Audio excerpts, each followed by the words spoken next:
So there's been some discussion lately in some youth ministry circles around the notion of co-teaching, sharing the stage with two or more people to teach the large group teaching lesson for the night.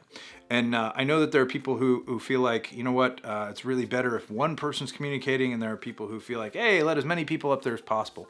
I would like to suggest that you think this through and what's best for your context, for your group. But personally, I think it's an awesome idea to experiment with co-teaching. I don't think it has to be every week we do the exact same thing, but I do think you need to start embracing the idea that not only can you find other people in your church, other leaders who can help you teach a topic, but also the possibility that you could start using students to help you teach as well. The key for me in co-teaching is that you understand that both the benefits and the development of it will cost you a little more time. I know that that's going to be hard, but I think the benefits outweigh the cost, because here are some benefits that I see. First and foremost, I think it helps your students because it focuses their attention. When more people are on stage, when there's a couple of different people coming up and talking in front, it gives them the capacity to refocus their attention every time a new person comes up.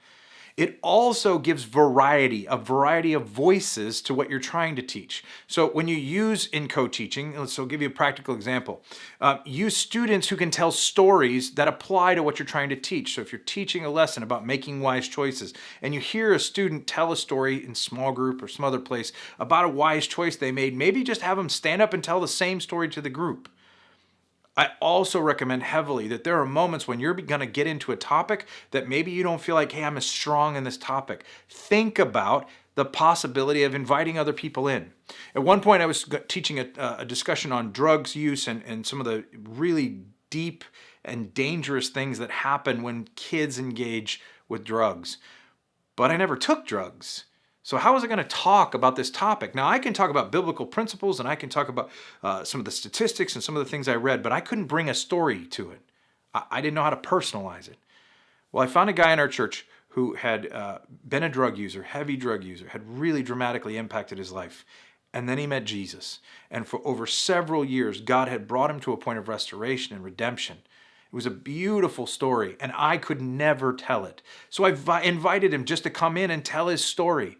And I opened it up for him and let him tell his story, and then closed it. And we worked together to tell this amazing story about not only why you shouldn't do this, but also about how God redeems us even in our sin. That co-teaching moment couldn't have happened if I decided, well, I think I can handle it all. The last thing I want you to get is this. Co-teaching allows you the opportunity to begin to develop those speakers in your youth group who have been sitting on the sidelines playing second string, waiting for the opportunity. Most of the pastors, most of the leaders that I've ever met that taught in large group told me that they only got the opportunity because their leader got sick or had to go on vacation or something like that. What if they didn't have to wait? What if you could use them right now? What if they could talk for 5 to 6 minutes? What if they were your opening and they did something fun that really got people into the topic? Or what if they were closing to do something dramatic where people understood exactly what was going on? What if your students saw another student teaching? How powerful will that be for them to really connect with something that feels very personal to them? Co-teaching has a lot of possibilities, but truthfully, the really, really difficult part about it is that it means that we, the people who teach on a regular basis, have to let go. And that's hard because we're used to knowing, hey, we've got all the content, we know exactly how it's going to go.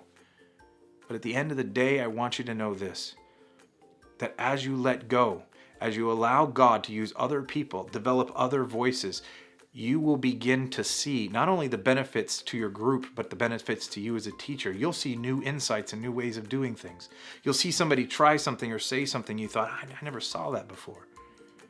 This is a phenomenal model for you and your group if you're just willing to let go and allow God to use multiple voices to impact your group.